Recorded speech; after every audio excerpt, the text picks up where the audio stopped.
My name is Kirsten Schnell. I'm a 4th grade teacher in Northern Colorado, and this is the Crazy Cat Classroom.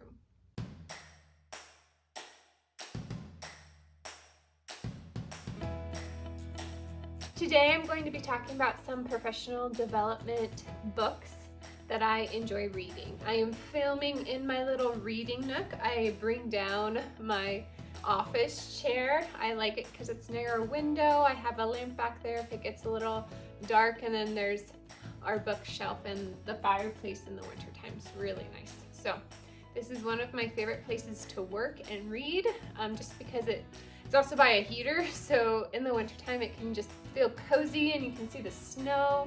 In the summer times you can hear the birds singing, and I love this spot in my apartment. So I'm going to be talking about books I suggest for teachers to read over the summer, and I find it super beneficial to use the summer to read, to watch YouTube teachers, to get that professional development so that I can go back into the next year even stronger. I am going to get started. Now, I'm not going in any particular order. It's just the order in which the books are presented in my stack. Now, some of these books I've read full through. Some of these books I've read parts of. They all have some really great information in them. The first book that I suggest reading is called Cultivating Curiosity,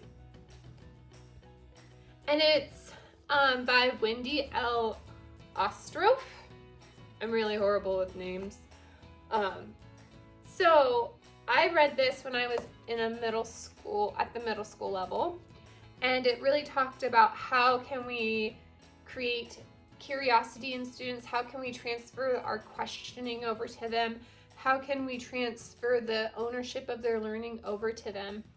I read this as a book club, and not all my book club members enjoyed it, and a lot of them felt that it was more geared towards the elementary level than the middle school level, but she gives examples of high school and middle school teachers who do cultivate curiosity in their classrooms. And I think it just goes back to that importance of really creating ways for students to have ownership in the room. So highly suggest this one. The next book I'm going to suggest is primarily for first year teachers or any teachers. I have only read the back portion of this book, but this book has been suggested many times for me to read, as well as just been suggested throughout my district. And I can tell that my cat got a hold of it because it has a little scratch on it. But oh well, we'll roll with it. So this is called Teach Like a Champion, and this is the second edition. There's also a first edition, so I have the second. And this is by Doug Lemove. It just talks about different teaching techniques that you can use in your classroom to help your students. Last summer, I felt that I really needed to work on classroom management and building a really good classroom culture. So I was a rebel, but I went straight to the 5 principles of classroom culture. And I read chapter 10, which is systems and routines, which for any new teacher, I highly suggest. In 11, it talks about high behavioral expectations. And then chapter 12 talks about building character and trust. I am probably going to reread those chapters even this summer. Though I felt like I did a way better job this year with classroom management, there's still things I can grow in. And so I'm definitely going to reread those chapters, but I also know that I really want to focus on that check for understanding and really planning out formative assessments as well as students' reflections. So that's one of my goals for next year, is to really focus on that. So highly recommend, though I haven't read it all, it's still really good, and it's definitely one that I return to. Another book that I suggest is called We Got This by Cornelius Minor. And what I really love about this book is because I'm a visual learner, and how they just the images in this book and the visual representations with the colors and how they display things is just really beautiful. Again, I haven't finished this book. I started it winter break and then did not finish it. And actually, this isn't even my copy. I'm borrowing this from a very dear teacher friend. But what I really enjoyed about reading this book is that listening to my students is so important, and that even when they're not talking, they're still communicating something, and I really need to listen to them. My school district highly suggests this book to read, and I know I've seen Megan from Too Cool for Middle School suggest this book to read. I have never read this book, so I'm going to be honest, but I've heard great things. And when I was a English teacher, I helped co-teach a reading intervention class because students who have difficulty reading kind of are near and dear to my heart. So, this book is called When Kids Can't Read, What Teachers Can Do. And it just talks about different strategies to help students who have difficulty with reading. I'm planning on looking through this summer, and I know that many of my teachers have highly suggested reading or looking through this book who are veteran teachers. So I am holding on to their expertise. All right. Okay, so this one I have started reading, and I put it down just because I love reading fiction. Like, if I had a choice to read either fiction or nonfiction, I choose to read fiction. This book is called Teach Your Class Off by CJ Reynolds, and he is a YouTuber that I started following about, was I in my student teaching? It was right after my student teaching. So it will be 3 years. Does that sound right? Yeah. So it will be about 3 years coming up that I've been following him, and he's all about building relationships with students. He works in a Title I school in West Philadelphia, and I just love how he brings his own unique, authentic craziness to his classroom. There are certain things that I feel like I can relate in the sense that I kind of bring in my own authentic craziness to my classroom. However, I'm not like him. And so I'm loving the stories that I have read so far. And just forewarning, I like the foreword. I cried because it's from a student. And it's just this lovely letter about how CJ has changed this person's life and for the better. And I'm tearing up now. And I just, as a teacher, like, those are the stories that help motivate you, help remind you of your why. And so it's just really, really great. So, like I said, haven't finished it yet. I feel like that's the theme of this. I haven't finished it yet, but I'm having a growth mindset about all of these books. So, highly recommend. Another book I started, but I haven't finished yet, but I think it's super important, is Start with the Why by Simon Sinek. And my mentor teacher, when I was a student teacher, loves Simon Sinek and really uses a lot of his thinking in her classroom. So I've gotten about halfway through this book. One thing that it talks about is that business aspect of things, of why are you doing the thing that you're doing? What sets you apart? A lot of the things that I wrote in the margins is my cat's going crazy. Leo, are you stuck?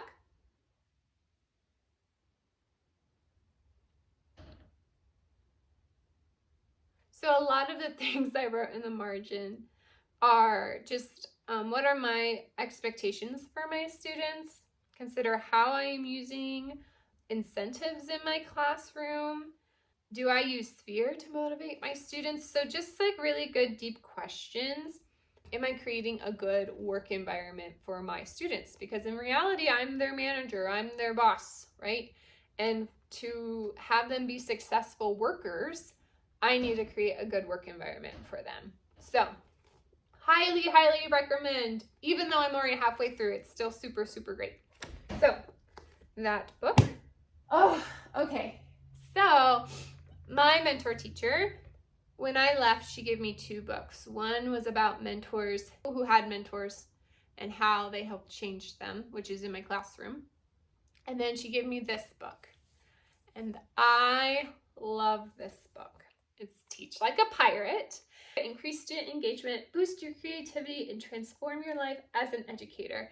And if you have not read this book, you are surely missing out because it is phenomenal. It is one that I am constantly reminded of every single time I teach. I literally found a pirate sticker and I put it on the back of my phone so that when my phone is upside down, I'm reminded to teach like a pirate. And PIRATE is an acronym: passion, immersion, report, ask and analyze, transformation, and enthusiasm. This is by Dave Burgess, which Reynolds got his book published through Dave Burgess' company. So, highly recommend it. And can I just say, I know some people don't like matte coverings, like they don't like the way they feel, but this book feels so great. That was random, but there you have it. So, Teach Like a Pirate. This is a book I got at a PD for math this last summer. Obviously not this summer. So, but I took this math workshop class because I was going into 4th grade. It had been over a year since I taught math. I was really nervous. And what's really great was one of the teachers, actually, the teachers that is loaning me this book, was co-teaching that class with our math curriculum head. And they distributed this book. It's called Good Questions, Great Ways to Differentiate Mathematics, Introduction in the Standard-Based Classroom. So this is by Mariana Small. So it differentiates by grade level, which is really nice. It just talks about different strategies and ways to help your students think conceptually about math. So it talks about numberless problems, opening up a question, like I said, different strategies for your students to attack a problem. And it's such a great tool. This is another book that my district highly suggests, especially if you are a math teacher. So, moving on. It's the theme of the video. I have not read this book entirely. However, I have picked and choose certain chapters to read, and I found this book in my staff lounge, to be honest. Someone decided that they didn't need it in their life anymore, and I picked it up because I just wanted to get more organized, which Pocketful of Primary, Michelle from Pocketful of Primary, and Bridget from the Lettered Classroom do have an amazing podcast that talks about teacher production and organization and productivity. However, that's a great podcast, but I'm not there yet. I need something a little bit more tangible, and I just like to get a wide array of suggestions so I can pick and choose what works best for me. So I got this book, and actually I got this book I think before they started that podcast, if I'm remembering correctly. And it just talks about the book is The Together Teacher, and it talks about planning ahead, getting organized, and saving time. What I liked about so far about this book is that it just talks about what are ways that teachers have been using these strategies in different capacities. So just because they give you one way to do something doesn't mean it's the end all be all, that you can try a multitude of ways to try something and to try to get organized. Because though I am organized, I could be more organized, and I know that. So, anywho's, I have a lot of time with this remote learning to plan ahead to get organized. So I'm probably not going to pick that one up, but I think it's important for teachers to realize that the stress that you feel is okay, but you can do things to limit that stress. You can do things, active things, to help you. And why not help yourself out, right? Those are the books that I have currently for suggestion. Now, in talking to some of my teammates, one thing that we're really wanting to consider is the fact that after we come back from remote learning, our kids are going to need a lot of love. A reality that us teachers have to realize is that our kids are going to have trauma. They have been away from their friends. They have been away from possibly their family members, right? Maybe family members really close to them. And they have been kind of stuck. So really focusing some professional development on reading and knowing about trauma-based teaching. I think that it was really wise of my teammate teacher to talk about the fact that we need to think about trauma-based teaching coming back from this experience we're all experiencing. So if you teach and you know some really great books or articles or YouTube channels that talk about trauma-based teaching, talks about how to help students with anxiety, how to best help students who have just come out of a lot, right? This COVID-19 is a pretty heavy deal. Please put a comment down below. I would love to hear your suggestions, and I know my teammates would too. I hope that you enjoyed some of the book recommendations. I think it's hilarious that I have only finished 2 books in this whole stack, but I think that's what PD is. You kind of pick and choose what you need in the moment. So I hope that you have an amazing summer. We're on summer break officially today, and get at it. Get at that PD. If you liked this video, make sure you give it a thumbs up, subscribe if you're not already, and click that notification bell so you are notified anytime I post a new video. Also, if you would like to follow me on Instagram, you can find that link somewhere up in my header. And if you have any comments or any suggestions, please type that down below. Remember to always believe in yourself, because when you believe in yourself, you can change the world. See ya!